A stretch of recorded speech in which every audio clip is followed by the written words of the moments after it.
Assalamualaikum warahmatullahi wabarakatuh. Mari sebelum kita mulai kajian kitab As-Sanusiah, terlebih dahulu kita niat bersama-sama mencari ilmu. Bismillahirrahmanirrahim. Nawaitu talabal ilmi izalata jalim an-namsi wa sa'iri juhali wa ihya'ad dini wa ibqa'al islami bil ilmi wa daral akhirati wa ridallahi ta'ala wa syukur ala nikmatil aqli wa nikmatil syahatil badani fadlina ta'ala ila hadratina bil mustafa sayyidina Muhammadin sallallahu alaihi wasallam wa ala alihi wa sahbihi wa zawjihi wa dzurriyyatihi wa li bitikra man khususan khasatan ila muslimata kitab As-Sanusiah. Saya Muhammad bin Yusuf As-Sanusiah jumitan amiti wa masyikhna wa mu'alifi kutub alati ta'alamnaha wa alamnaha syamlillahi ta'ala Allahumul Fatihah. A'udzu billahi minasyaitonir rajim. Bismillahirrahmanirrahim. Alhamdulillahirabbil alamin. Arrahmanir rahim. Maliki yaumiddin. Iyyaka na'budu wa iyyaka nasta'in. Ihdinas siratal mustaqim. Shiratal ladzina an'amta 'alaihim ghairil maghdubi 'alaihim waladdallin. Rabbi firli wa liwalidayya mu'minina. Mari kita mulai kajian kitab As-Sanusiah, yang mana untuk hari ini insyaallah akan membahas tentang sifat maknawiyah ya. Mari kita mulai, persiapkan alat tulisnya. Bismillahirrahmanirrahim. Qala al-musannif rahimahullah ta'ala wa nafa'ana bihi wa bi 'ulumi fid darin amin. Tsumma sabun sifatin mongko nuli utawi pitu pira-pira sifat. Tsumma sabun sifatin mongko nuli utawi pitu pira-pira sifat.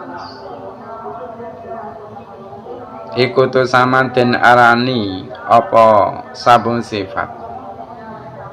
Iku tu sama den arani apa sabun sifat, diarani sifaten ing propro sifat. Sifaten ing propro sifat maknawiyatan kang bangsa maknawi. Maknawiyatan kang bangsa maknawi. Nawaiya waya utawi sifatun maknawiyah. Waya utawi sifatun maknawiyah iku mulazimatun netepi. Iku mulazimatun netepi li sab'i maring pitu. Li sab'i maring pitu al-ula kang awal.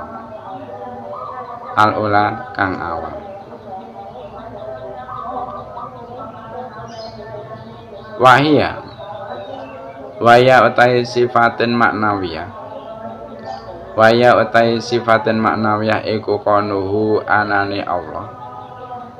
Iku konuhu anane Allah ta'ala halimuhu luhu sapa Allah. Ta'ala halimuhu luhu sapa Allah iku qadirun dat kang kuwasa. Iku qadirun dat kang kuwasa. Wa muridan lan dat kang ngersakake. Wa muridan lan dat kang ngersakake. Wa aliman lan dat kang mudaneni. Wa aliman lan dat kang mudaneni. Wa hayyan lan dat kang sugeng. Wa hayyan lan dat kang sugeng.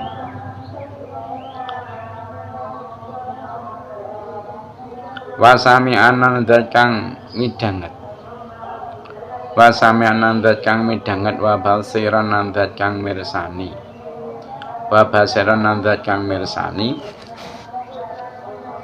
Wa mutakaliman dat kang ngendika utawa berbicara utawa dat sing ngomong ya. Wa mutakaliman dat kang ngendika. Kemudian wajib bagi Allah Subhanahu wa taala, yaitu sifat yang dinamakan dengan sifat maknawiyah. Yaitu apa? Yaitu sifat-sifat yang selalu menetap pada 7 sifat sebelumnya, yaitu sifat apa? Sifat ma'ani. 7 sifat sebelumnya dimaksud apa? Sifat ma'ani. Sifat ma'ani kan jumlahnya ada 7. Nah, sifat maknawiyah tadi apa saja? Yaitu Allah Maha Kuasa, Allah Maha Berkehendak, Allah Maha Mengetahui, Allah Maha Hidup, Allah Maha Mendengar, Allah Maha Melihat, dan Allah Maha Bersabda. Jadi setelah mu'alif, yaitu panjenengan pun Syekh Muhammad bin Yusuf As-Sanusi menjelaskan sifat nafsiyah, sifat salbiyah, dan juga sifat ma'ani. Sekarang mu'alif itu akan memulai beranjak menyebutkan sifat-sifat maknawiyah. Nah, perlu saya mengetahui bahwasanya lafaz maknawiyah itu secara harfiah artinya yaitu sebuah nisbat pada lafaz ma'ani. Jadi lafaz maknawiyah itu secara harfiah adalah apa? Sebuah nisbat pada lafaz ma'ani. Kenapa? Karena sifat maknawiyah itu selalu menetap pada sifat ma'ani. Dan sifat maknawiyah itu adalah sebuah cabang dari sifat ma'ani. Ketika seseorang itu memiliki sebuah kemampuan, maka cabangnya orang tersebut akan dikatakan seorang yang mampu. Nah, begitu juga seterusnya dari beberapa sifat maknawiyah. Nah, ketika memang sifat maknawiyah itu selalu menetap pada sifat ma'ani, maka secara otomatis sifat maknawiyah itu juga berjumlah 7. Seperti hanya sifat ma'ani yang berjumlah 7. Nah, 7 itu apa saja? Yaitu Allah Maha Kuasa, Allah Maha Berkehendak, Allah Maha Tahu, Allah Maha Hidup, gitu. Terus Allah Maha Mendengar, Allah Maha Melihat, dan yang terakhir yaitu Allah Maha Bersabda. Nah, sekarang selanjutnya kita akan membahas sifat-sifat yang mustahil. Setelah selesai pembahasan sifat maknawiyah, selanjutnya kita akan membahas sifat-sifat mustahil bagi Allah Subhanahu wa taala, yaitu sifat yang tidak mungkin dimiliki oleh Allah Subhanahu wa taala. Wa mima lan iku saking barang. Wa mimalan iku sanging bareng yastahilu kang mohal apa ma yastahilu kang mohal apa ma fi haqi indan haqi Allah fi haqi indan haqi Allah ta'ala halimuhu sapa Allah ta'ala halimuhu sapa Allah isruna utawi 20 isruna utai 20 apane sifatan sifate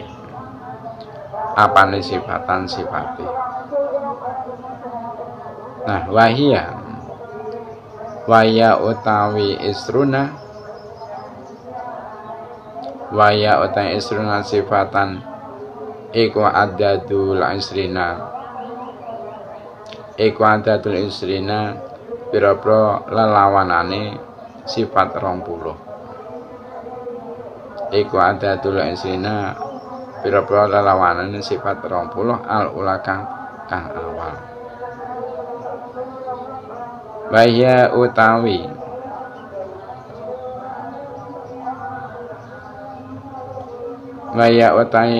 isruna iku aladamu sifat ora ono. Iku aladamu sifat ora ono wal hudutsu lan anyar teko wal hudutsu lan anyar teko wa turul adam wa turul adam lan sekabehe ora ana wa turul adam lan sekabehe ora ana. Jadi membahas sifat-sifat mustahil bagi Allah Subhanahu wa taala. Di situ dikatakan termasuk perkara-perkara yang mustahil, yang tidak mungkin bagi Allah Subhanahu wa taala, yaitu 20 sifat kebalikan dari 20 sifat sebelumnya. Yaitu apa? Yaitu tidak ada, baru, dan akan tiada. Jadi setelah mu'alif menyebutkan 20 sifat yang wajib bagi Allah serta penjelasannya, saatnya bagi mu'alif yaitu untuk menyebutkan dan juga menjelaskan 20 sifat kebalikan yang mustahil bagi Allah. Dan ini adalah bagian kedua yang harus diketahui bagi orang mukallaf dalam pembahasan hal-hal yang berhubungan dengan Allah Subhanahu wa taala. Nah, perlu sampean ketahui bahwasanya lafaz mimma yang ada pada ucapan mu'alif tadi itu adalah min yang memiliki arti tab'id atau arti sebagian. Sebab apa? Sebab perkara-perkara yang mustahil bagi Allah Subhanahu wa taala itu tidak hanya 20 sifat yang akan disebutkan setelah ini, melainkan banyak lagi sifat-sifat mustahil selain itu. Nah, pertama dari 20 sifat yang mustahil bagi Allah apa? Yaitu Adam. Nah, secara harfiah Adam itu berarti tidak ada. Adam itu adalah merupakan kebalikan dari sifat wujud.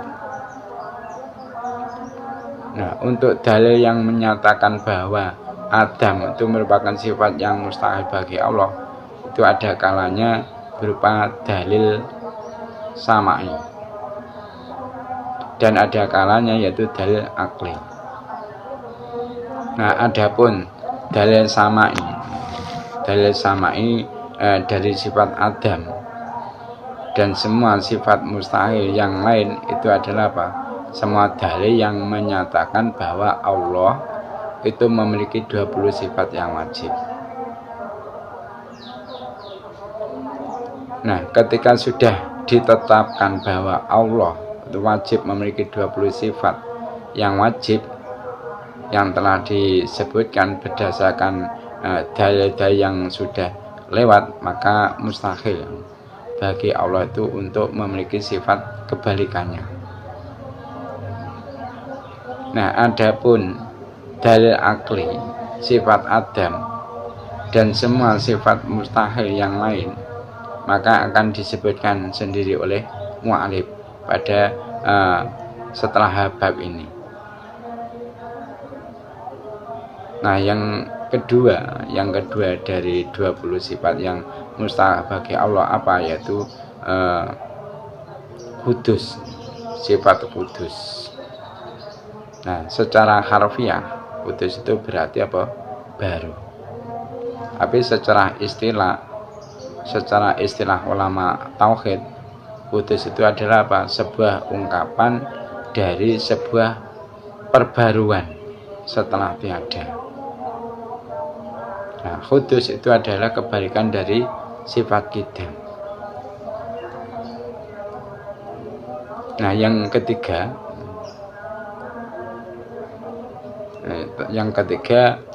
dari sifat yang mustahil bagi Allah adalah apa? Tuwurukul Adam atau sering disebut apa? Fana. Nah, secara harfiah Turukul Adam itu berarti apa? Akan tiada. Tapi secara istilah Turukul Adam itu adalah sebuah ungkapan sebuah ungkapan dari tetapnya ketiadaan yang datang setelah sebuah kewujudan. Nah, selanjutnya yang keempat yaitu mumatsalah lil hawadis. Di sini dikatakan wal mumatsalatu lan oleh madani Allah. Wal mumatsalatu lan oleh madani Allah lil hawadisi maring pira-pira perkara kang anyar. Lil hawadisi maring pira-pira perkara kang anyar. Bi ayakuna kalan gambare yen to ana. Bi ayakuna kalan gambare yen to ana sapa Allah iku jirman rupa jirim. Jirim itu benda ya. Eta khudhu tegese ngalap apa zati Allah al aliyatu kang maha luhur ngalap qadron ing kira-kira minal farogi saking panggonan aw yakuna utawa yen ta ana sapa Allah iku ardon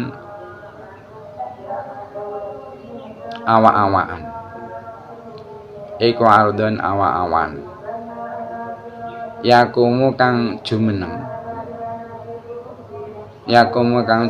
apa ardon bil jirmi kelawan jirim utawa bil jirmi ana ing jirim ngoten nggih kenging bil jirmi kelawan jirim utawa bil jirmi ing jirim ayakuna utawa yen ta ana sapa Allah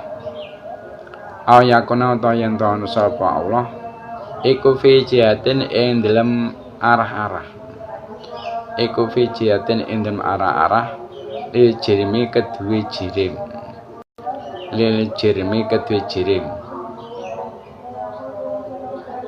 Allahu utawa iku kedue Allah wa ya Allah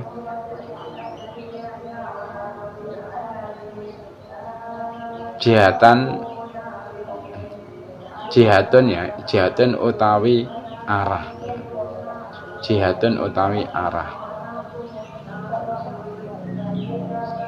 ayata qayatu utawa den qayiti sapa Allah bimakanin kelawan panggonan au zamanin utawa zaman utawa mangsa kenging au zamanin utawa zaman au tatasifu utawa persiapatan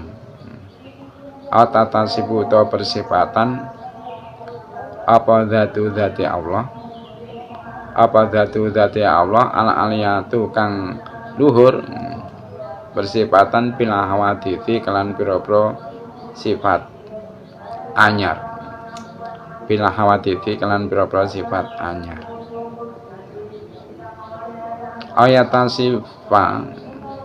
ayatasifa utawa persifatan sapa Allah bisigori kelawan cilik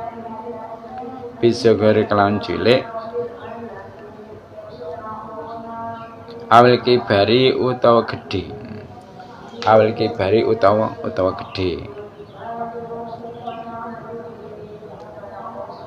ayatan sifa utawa persifatan sapa Allah bil al-radi ini di titik siji ya, bukan bil a'radi tapi bil agrodi ya. Bil agrodi kelawan pira-pira perkara kang anyar. bil aghrati kelan pira-pira perkara kang anyar fil afali ing dalam pira-pira penggawe fil afali ing pira-pira penggawe wal akami lan pira-pira hukum wal akami lan pira-pira hukum. Di situ dikatakan termasuk sifat mustahil Allah apa adalah sama dengan perkara baru. Nah, gambarannya Allah itu berupa jirim. Jirim apa? Benda ya.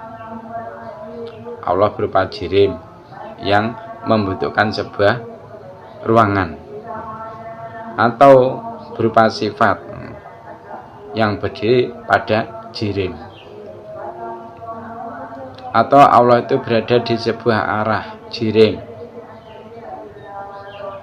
atau Allah memiliki arah, atau Allah terkoyiti dengan tempat dan waktu. Zat luhur Allah bersifat dengan perkara baru, atau Allah bersifat kecil, atau Allah bersifat besar, atau Allah bersifat memiliki tujuan dalam semua fi'lunya dan hukum-hukumnya. Di yang keempat dari 20 sifat mustahil bagi Allah, yaitu al-mumatsalah lil hawadis. Nah, secara harfiah mumatsalah lil hawadis itu berarti apa? Samanya Allah dengan makhluknya, yakni yaitu apa? Kebalikan dari sifat mukhalafatul hawadis. Jadi sifat mumatsalah lil hawadis itu kebalikan dari sifat mukhalafatul hawadis. Nah, ketahuilah bahwa mu'alif beliau itu menyebutkan semua macam-macam mumatsalah lil hawadis yang jumlahnya ada 10. Apa? Yaitu nomor 1 berupa jirim, yaitu yang diisarai dengan kata-kata mu'alif ayyakuna jirman. Nah, jirim itu adalah sesuatu yang mengisi ruang kosong. Nah, yang dimaksud ruang kosong apa? Yaitu jarak antara langit dan bumi. Seperti batu itu membutuhkan ruang kosong yang cukup untuknya. Nah, jirim dikatakan sebagai perkara yang hadis. Kenapa? Karena kita bisa saksikan sendiri semua makhluk berupa jirim. Nah, yang kedua berupa sifat yang bertempat pada jirim, yaitu yang diisari oleh mu'alif dengan kata-kata beliau ayakuna aradun yakumu bil jirmi.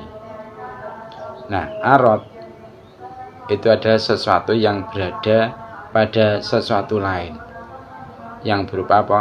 Sifat-sifat yang hadis.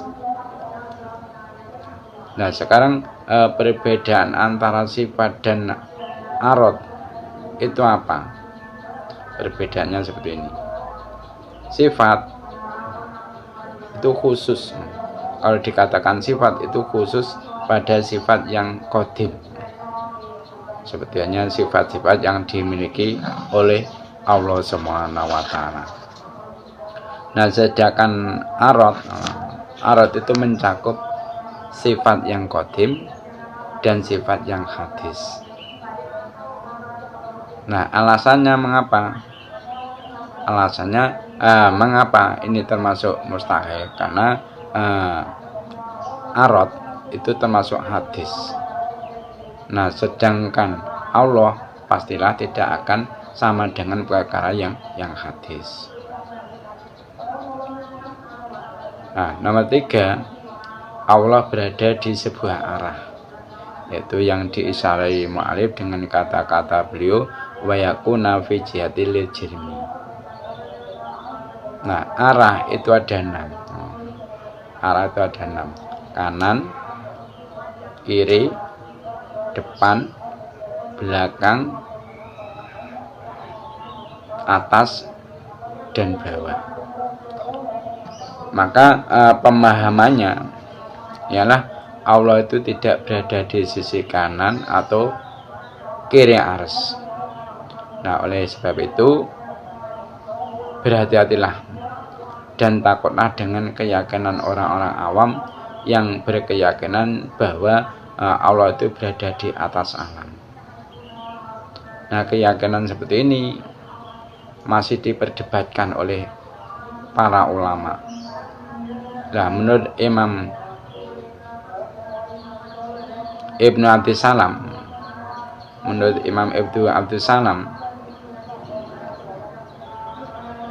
beliau mengatakan bahwasanya yang sahih, orang yang meyakini bahwa Allah itu berada di sebuah arah maka tidak kafir. Apakah yang dimaksud jirim adalah sebulatnya dunia atau seluruh alam semesta? Secara zahir yang dimaksud jirim adalah seluruh alam semesta.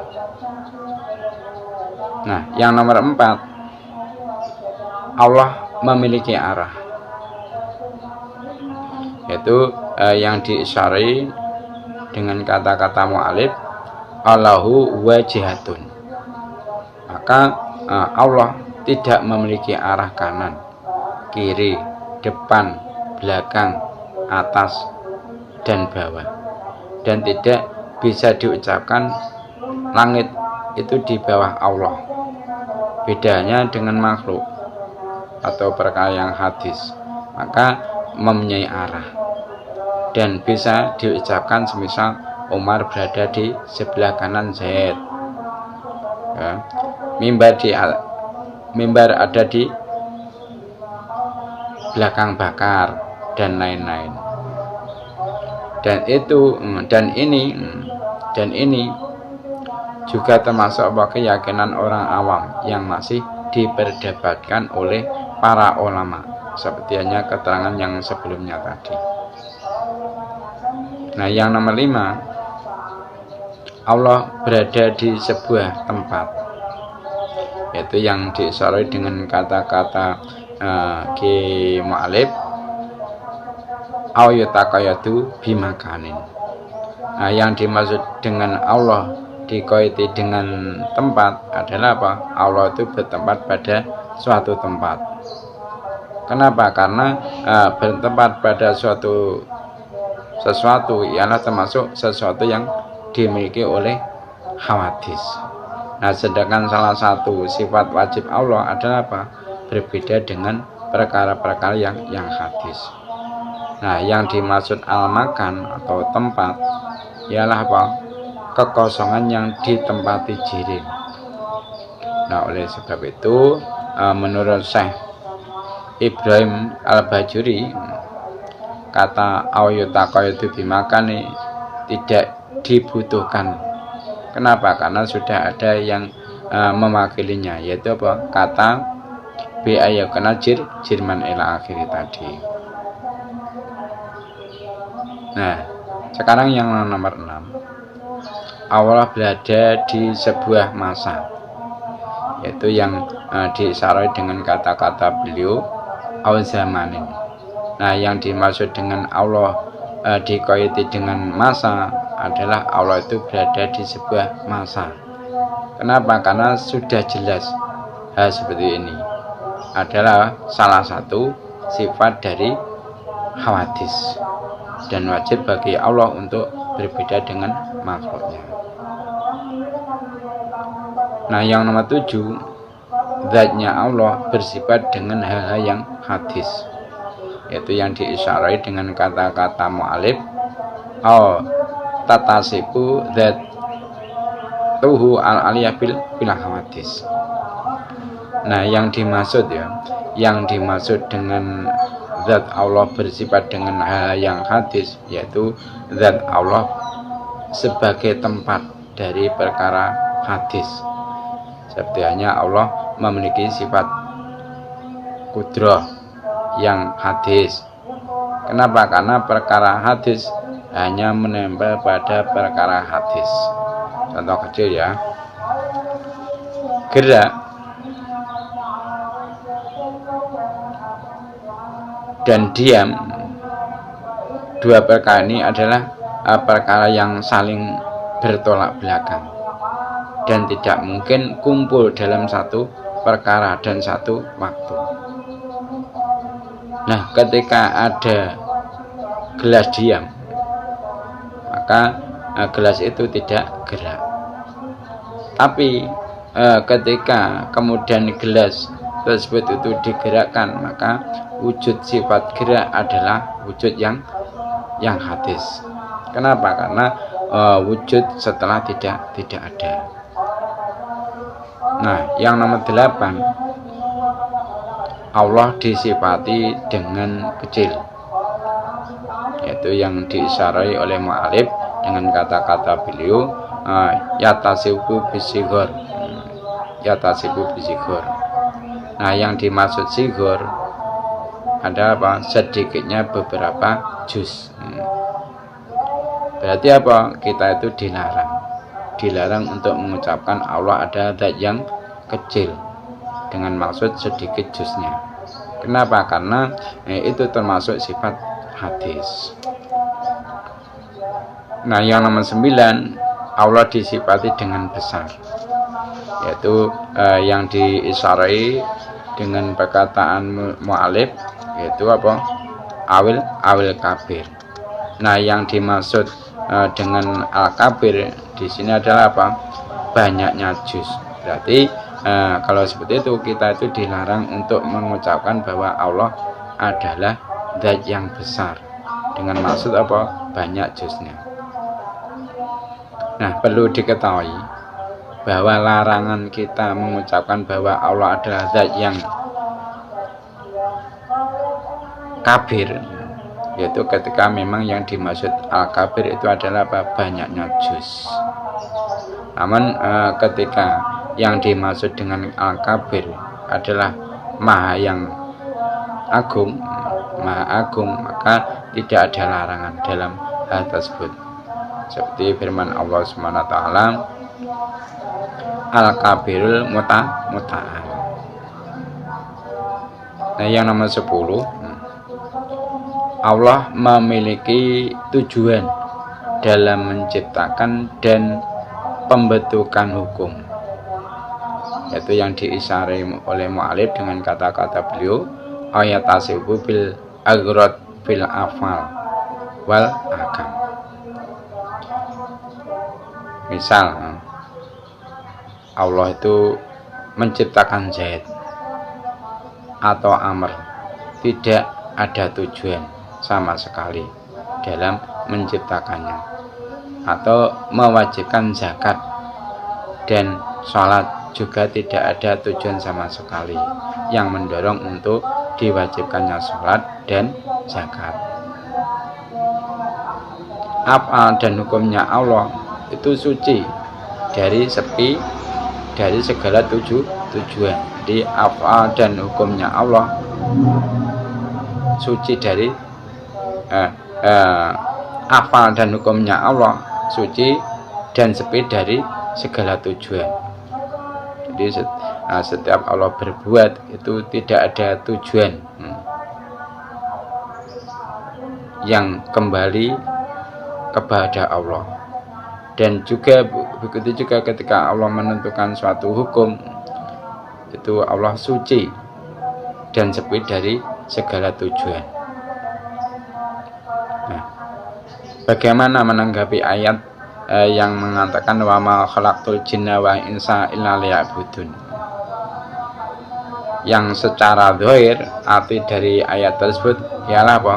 Tujuan Allah menciptakan jin dan manusia agar mereka itu menyembah Allah. Maka ketahuilah bahwasanya lam yang ada pada lafaz liya'budun itu berfaedah akibat dan sairurah, berfaedah akibat dan sairurah. Nah, sairurah apa? Perlu sama mengetahui bahasanya lam suara itu yaitu lam yang datang setelahnya, yaitu ada konsekuensi dari apa yang terjadi, dari apa yang terjadi. Jadi artinya apa? Artinya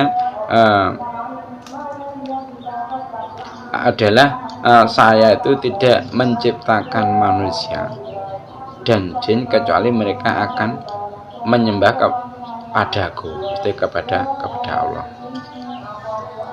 Nah, sekarang sebagai pengingat semua afal dan hukum Allah walaupun sepi dari tujuan, tapi dibalik itu pasti ada hikmahnya, walaupun toh akal tidak bisa menemukan hikmah tersebut. Kenapa?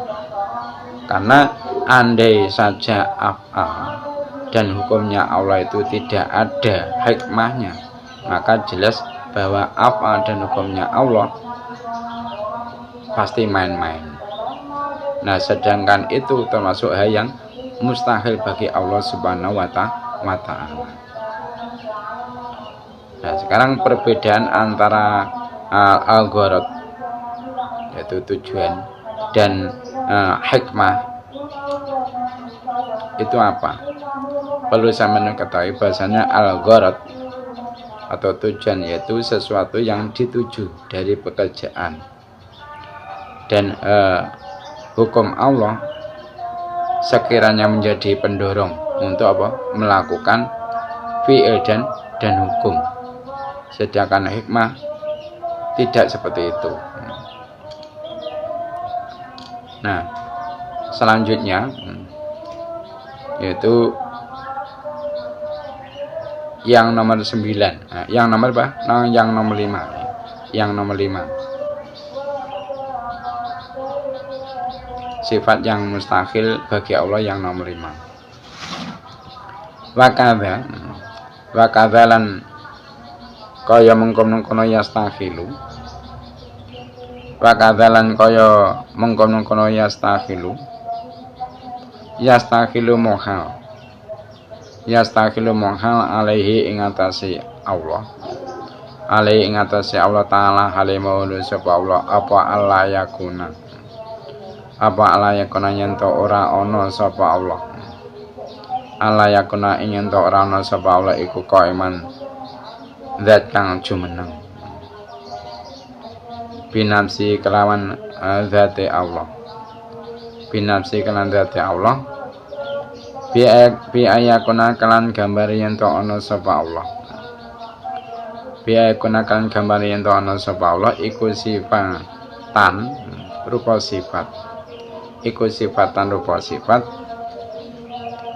yakumu kang jumeneng sapa Allah.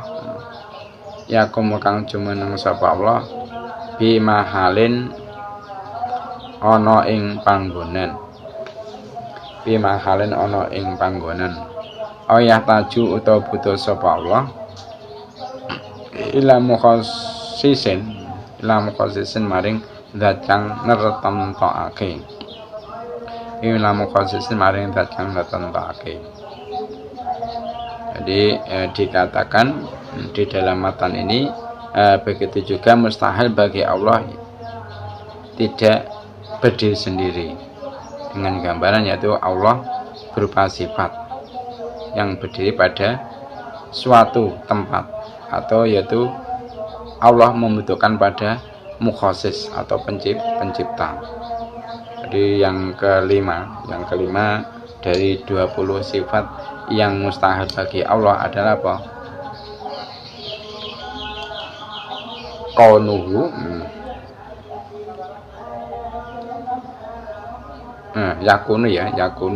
yakunu qaiman binafsihi. Yakumu qaiman la yakunu qaiman binafsihi. Yang kelima dari 20 sifat yang mustahil bagi Allah adalah apa? La yakunu qaiman binafsihi. Nah, secara harfiah secara harfiah la yakunu qa'iman binafsi itu berarti apa? Tidak berdiri sendiri. Dalam artian apa? Membutuhkan pada perkara yang lain, yaitu kebalikan dari sifat qiyamu binafsi. Sudah disebutkan bahwa arti qiyamu binafsi adalah apa? Tidak membutuhkannya Allah pada zat atau mukhasis. Jadi Allah itu tidak membutuhkan pada zat lain atau mukhasis. Maka kebalikan dari itu apa? Ialah sebuah sifat yang mustahil bagi Allah. Mungkin itu saja yang dapat kami sampaikan dalam kajian kitab As-Sanisah pada hari ini. Ada kurangnya mohon maaf. Mari kita tutup majelis ini dengan membaca doa kafaratul majelis. Subhanakallahumma wa bihamdika asyhadu an la ilaha illa anta astaghfiruka wa atubu ilaik. Wassalamualaikum warahmatullahi wabarakatuh.